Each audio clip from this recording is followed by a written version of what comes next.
So guys 10th standard 26-27 में board exam देने वाले बच्चों के लिए ये ऑल इन वन वीडियो होने वाला है गाइस। एंड सबसे पहले गाइस मैं इसके अंदर सभी कुछ चीजें बताने वाला हूं, बट गाइस उसके पहले आप में से कुछ बच्चे ऐसे होंगे जो मुझे जानते नहीं होंगे, तो मैं अपने बारे में थोड़ा सा इंट्रोडक्शन दे देना चाहता हूं। वैसे तो गाइस कुछ दिनों के अंदर आप अच्छी तरीके से जान जाओगे। मैं हूं आपका दोस्त प्रदीप। एंड गाइस ये जो प्लेटफॉर्म है पिछले कई सालों से आप जब आओगे, जब आपका बोर्ड एग्जाम लास्ट चलता रहेगा, तो हमारा पंच का भाषा 6.0 लॉन्च होगा, जो महाराष्ट्र का सबसे ओल्ड सीरीज है। और उसके अंदर इस बार जिन बच्चों ने, मैं बताना चाहूंगा साइंस 1 के अंदर जो हाल हुआ था, देखो गाइस कभी भी 10th में हो तो एक्सपीरियंस का डंका हर साल बोलता है। इस बार बच्चों ने हमें पेपर सेटर का नाम दे दिया, जो हम खुद चिल्ला के नहीं बोलते, बच्चों ने खुद हमें नाम दे दिया पेपर सेटर का। और गाइस ये काम हमने पहली बार नहीं किया है, हमें टोटल 6 साल तो इस ऑनलाइन प्लेटफॉर्म पे हो गया, टोटल 19 ईयर हमारे ऑफलाइन को हो गया, उसमें से टोटल 17 बैच हमारी इस साल ऑफलाइन की निकलने वाली है। एंड इवन जो यहां पढ़ाने वाले जितने टीचर्स हैं, अपनी तारीफ अपने मुंह से तो नहीं करूंगा, पर मैं अपने भाई के बारे में जरूर बताऊंगा, जो आपके अपने राहुल सर है, जिन्होंने इंजीनियरिंग में तो टॉप किया हुआ है। एंड साथ में गाइस उन्होंने 10th में, क्योंकि आप 10th के बच्चे हो, 10th में 6 के 6 सब्जेक्ट में आज भी उस स्कूल का रिकॉर्ड है जिसके अंदर उन्होंने 6 के 6 सब्जेक्ट में टॉप किया हुआ है। तो ऐसे ऐसे टीचर्स यहां आपको मिलने वाले। इवन गाइस बाकी जो सब्जेक्ट लेने वाले हैं, ओमकार सर, आदिति मैम, सभी अपने फील्ड के अंदर नेक्स्ट लेवल से भी ऊपर के टीचर्स हैं। तो यहां हर ऐसे टीचर्स मैंने आप लोग को दिया है। तो गाइस ये जो प्लेटफॉर्म है, वो प्लेटफॉर्म आपको डायरेक्ट यहां से यहां पहुंचा सकता है। हमने ऐसे ऐसे बच्चों को जो 48% पे थे, उनको 95% तक पहुंचाया गाइस, क्योंकि 9th में उनको एक प्रॉपर, मतलब देखो आप कहीं जा रहे हो, कोई सफर कर रहे हो गाइस, स्टार्टिंग में मैं आपको इसलिए बता रहा हूं क्योंकि आपको आपके टीचर्स के बारे में जानना बहुत जरूरी है, क्योंकि ऑनलाइन प्लेटफॉर्म है, जैसा दिखता है वैसा होता नहीं है। इस बार बता रहा हूं, इस बार जो साइंस 1 का पेपर हुआ था, बहुत सारे लोगों को ना अपने वीडियोस के नीचे की जो गालियां थी ना, उसको डिलीट करना पड़ा, बट जिसने जीटी को पूरी तरह से फॉलो किया था, उन बच्चों की बल्ले बल्ले हो गई थी। आप चाहो तो लाइव सेशन, वैसे मैं दिखाऊंगा कुछ दिनों के अंदर वीडियो बना के, लाइव सेशन के अंदर जाके आप देख लेना, हमने जो क्वेश्चंस दिए थे, इवन हमने रिएक्शन, जो मैंने रिएक्शन दिया था, ओके, तो 3rd चैप्टर का जो मैंने रिएक्शन दिया था, रिएक्शन सेम टू सेम आया था, जो कि इसके अंदर था, वो कोई और जल्दी उसको आइडेंटिफाई नहीं कर पाएगा, वही मैंने दिया था, वही चीजें आई थी। तो ऐसे ही नहीं, ऐसे कुछ भी नहीं भाई, हमने खुद अपना रिजल्ट, और इतने सालों से हमने कई डिस्ट्रिक्ट टॉपर क्रिएट किए हैं अपने ऑफलाइन के अंदर, देन इसके बाद हमने ऑनलाइन में भी जो झंडे गाड़े हैं। और इसी का रीजन होता है कि आज हमारे बच्चे, और ये जो प्लेटफॉर्म है, ये बस हमारा यही प्लेटफॉर्म नहीं है, हमारा 12th पिछले कई सालों से बूम करता है, हमारे बच्चे सीईटी 12th, और हमारा खुद का इंजीनियरिंग चला है जो इंडिया में नंबर 1 है। तो ऐसे प्लेटफॉर्म पे आप डायरेक्ट 10th पढ़ोगे तो समझ ही रहे हो कि आपका लेवल क्या से क्या हो जाएगा। समझ, डायरेक्ट 0 से डायरेक्ट आपको हीरो बनाएंगे भाई, समझ में आ रहा है? इस 0 के आगे बस 1 लगा दो, काम हो जाएगा भाई। तो जो आपके प्रदीप सर बता रहे, प्लीज इसको फॉलो करो। और साथ में गाइस एक चीज कमेंट बॉक्स में जरूर बोलूंगा, लिख के जाना, 95+ टारगेट होना चाहिए। भले हो सकता है आपको खुद को ये लिखते हुए हंसी आ रही होगी, अरे सर मेरे से नहीं हो पाएगा, और या तो हो सकता है आप लिखो, आपके ऊपर कोई और हंस के जाए। मैं बोलना चाहूँ किसी के हंसने उसने को मत देखो, अगर हंसने उसने को देखोगे ना भाई, तो आप लाइफ में कुछ नहीं कर पाओगे। आपका टारगेट अब ये होना चाहिए, 10th वही टाइम होता है जो लोगों को आंसर देने का टाइम होता है। इस साल न टीचर्स, जो स्कूलों में कुछ टीचर्स होते हैं जो किसी का खास रहता है, तो उसको इसमें ज्यादा मार्क्स, उसमें ज्यादा मार्क्स, उसको लैंग्वेजेस में ज्यादा मार्क्स, और दूसरे को बुला बुला के, बच्चों से टीचर्स पेरेंट्स को बुला बुला के बिना मतलब का चिल्लाना, ये करना, ये सब स्कूलों में होता है भाई। बोर्ड में ना सबको एक तरीके से देखा जाता है, तो इसीलिए हर साल बोर्ड एग्जाम के टाइम स्कूल का टॉपर चेंज होता है। समझ में, स्कूल का टॉपर चेंज होता है, और ये रिकॉर्ड अबो 90% स्कूलों का टॉपर हर साल चेंज होता है, मैं बताना चाहूंगा। इसीलिए अगर आप कितने भी परसेंट पे 9th पे हो, आप समझ लेना कि आप भी अपने आप को चेंज पाओगे, पर मेरी बातों को बहुत ध्यान से सुनना, और आपकी प्लानिंग भी एक सिस्टमैटिक वे में और सिस्टमैटिक टीचर्स के साथ होना चाहिए। कुछ भी करोगे लास्ट में अपने पैर पे कुल्हाड़ी मारोगे। ओके, तो अब एक एक करके, और जल्द ही अपने जीटी का, अपने 10th स्टैंडर्ड का कोर्स आने वाला है, जो जल्दी हम रिलीज करेंगे, तो हमसे डायरेक्ट पढ़ने का मौका मिलेगा।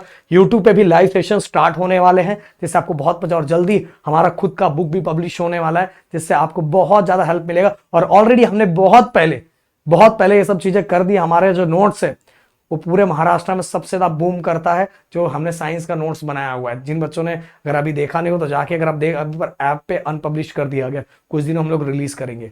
और ये हमारे सभी इंस्टाग्राम है जो बेसिकली 10th स्टैंडर्ड 2026 2027 में जो एग्जाम देने वाले बच्चे उनके लिए स्पेशल हमने इंस्टाग्राम बनाया है, व्हाट्सएप चैनल बनाया है, टेलीग्राम बनाया है। सभी को फटाफट फॉलो कर लो, और ये हमारा ऐप है जिसको डाउनलोड करके रख लो। अब बात करते हैं गाइस, यहां जो आपके सामने लिखा हुआ है फेज 1, फेज 2, फेज 3, फेज 4, ये टोटल 4 फेज में अपने को चीजों को कंप्लीट करना है। अप्रैल से लेके अगस्त तक अपने कॉन्सेप्ट पे फोकस करना है। सितंबर से लेके नवंबर तक अपनी चीजों को प्रैक्टिस करना है और बार बार उनको रिवाइज करना है। एंड गाइस दिसंबर से जैन आपको टेस्ट देते रहना है, रिवीजन करते रहना है। एंड फैब में क्या करना है पता है? फाइनल वॉर करना है। समझ में आया? अब गाइस ये जो मैं आपके सामने रख रहा हूं, जिससे आपको बहुत मजा आएगा कि सिस्टमैटिक वे में प्लानिंग अप्रैल मंथ के अंदर गाइस मैं बताना चाहूंगा science 1, science 2, algebra, geometry, history, political science, geography. भाई बोलना चाहूंगा जाके वीडियो देख लेना। अलजेब्रा एंड ज्योमेट्री के अंदर हॉट्स करके बच्चे मर जाते हैं। हमने 3 एग्जाम के 3 महीने पहले बोला कि हॉट्स का इसी मार्केट में फैलाया रहता, कुछ टेंशन लेने वाला नहीं है। जिसपे हम हाथ रख देंगे, जो चीजें करवाएंगे बस उसको सुनो। और जाके लाइव सेशन में है, हमने बताया जैसा पेपर, वो जाके देखना, सेम टू सेम वैसे ही क्वेश्चंस आए थे।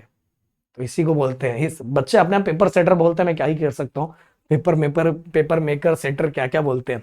अप्रैल मंथ साइंस टोटल, अप्रैल में साइंस 1 का एक चैप्टर, देखो कितना प्यारा है। हाँ देखो एकदम प्यारा है। देन इसके साइंस 2 का एक चैप्टर बस करना है। अलजेब्रा का बस एक ही चैप्टर करना है पूरे 1 महीने के अंदर। ज्योमेट्री के अंदर बस एक ही चैप्टर करना है। हिस्ट्री का बस एक ही, पॉलिटिकल साइंस का एक ही, ज्योग्राफी का एक ही। बस भाई एक चैप्टर ही। हाँ अरे सर एक चैप्टर तो हो जाएगा, बस बिल्कुल बोल रहा हूं ऐसा ही बढ़ना है। और सेम गाइस पैटर्न फॉलो करना है मैं आपको पॉलिटिकल साइंस का एक भी नहीं करना है भाई, छोड़ दो बस। देन इसके जून मंथ के अंदर फिर से गाइस सबके बस एक चैप्टर करना और साथ में रिवीजन भी करते रहना। और लास्ट में कुछ और बताऊंगा, उसको ध्यान से सुनना।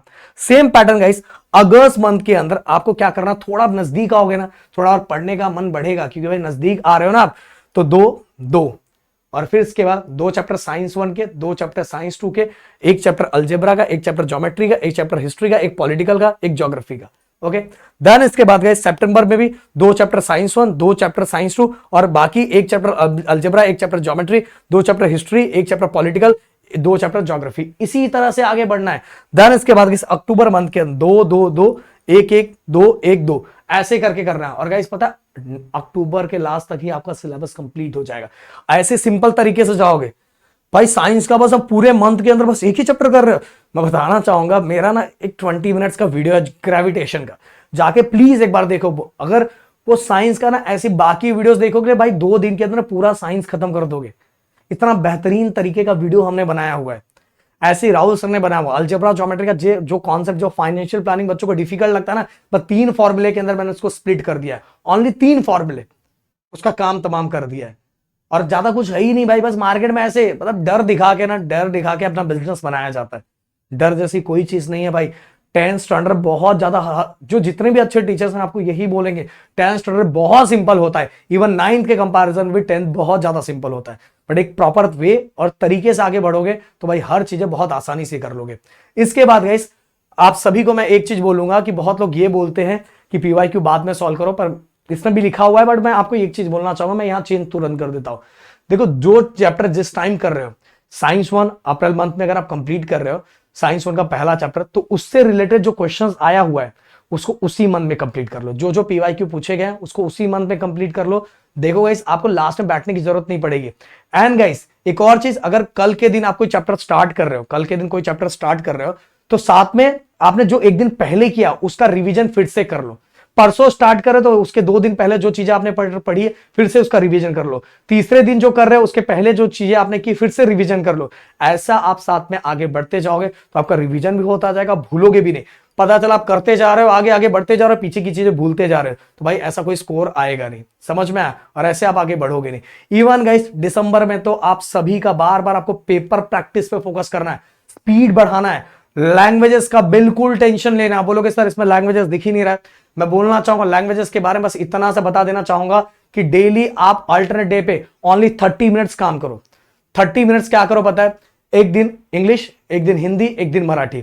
एक दिन राइटिंग स्किल, एक दिन ग्रामर, एक दिन राइटिंग स्किल, एक दिन ग्रामर, एक दिन राइटिंग स्किल, एक दिन ग्रामर, और फिर इसके बाद पैराग्राफ की आपको प्रैक्टिस करना है। तो आप नवनीत का डाइजेस्ट ले लो या 21 ले लो, उससे जो पैराग्राफ है उसके रिलेटेड वाले क्वेश्चंस उन्हीं की प्रैक्टिस करो। इवन गाइस मैं बोलना चाहूंगा 10th स्टैंडर्ड के अंदर कॉम्पोजिशन बुक मिलता है मार्केट में, वो डेली बस 10 मिनट पढ़ो, जिससे नए नए शब्द आपके दिमाग में आएंगे। जैसे इंग्लिश मीडियम वाले बच्चों को ज्यादा टेंशन हो जाता है, हिंदी और मराठी का टेंशन ज्यादा हो जाता है, मराठी मीडियम वालों को टेंशन हो जाता है, इंग्लिश का ज्यादा टेंशन हो जाता है, हिंदी का टेंशन ज्यादा हो जाता है। इसीलिए जो आपका मीडियम नहीं है वो दूसरे मीडियम के बुक्स, कॉम्पोजिशन बुक ले लो और डेली पढ़ने की हैबिट डालो, जिससे गाइस क्या होगा, आपको नए नए शब्द समझ में आएंगे। बट मैं बोलना चाहूंगा यार, बहुत सिंपल है। ऐसे ऐसे बच्चों को हमने लैंग्वेजेस के अंदर, जो बच्चे कभी 55 लाने में उनकी हालत खराब हो जाती है, तो उन्होंने 95+ स्कोर किया है। क्योंकि भाई 10th स्टैंडर्ड के अंदर ना एक तरीके से आप बढ़ोगे तो बहुत आसान चीज, पैटर्न, क्योंकि यहाँ पैटर्न फॉलो किया जाता है। एक पैटर्न को अगर आप समझ लोगे तो काम आराम से हो जाएगा। समझ में आ रहा है? सो यहां क्या करना है, लैंग्वेजेस का जो अभी मैंने बताया यही पैटर्न करो, और अपने चैनल पे सब चीजें हैं, बस उन्हीं को आप 15 मिनट एक दिन वन शॉट मतलब ग्रामर भी है पर वन शॉट देखो, वन शॉट देखोगे तो भी लास्ट में वही आएगा, one shot writing skill, one shot grammar, writing skill, grammar, Hindi English का।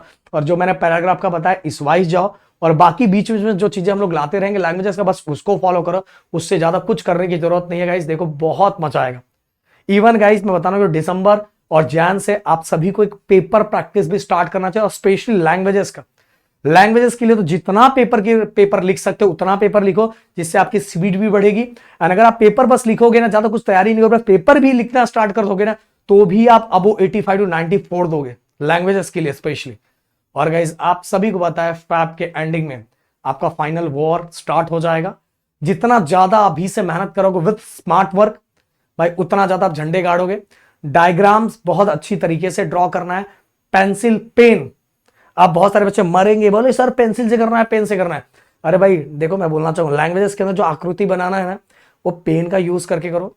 साइंस में जो डायग्राम बनाना है वो पेंसिल का यूज करके रखो। और वैसे मैं बताना चाहूंगा कि गाइस कि यहां कोई, इवन बोर्ड ने, वो स्कूलों में भी लड़ाई झगड़े चल रहे, टीचर कुछ बोल रही पेन से करो, पेंसिल से करो, तुम्हारे मार्क्स कट करेंगे, ये सब नाटक उधर चल रहा है। प्रदीप सर ने बोला है तो बस बोल दिया है, आप उसको फॉलो करो।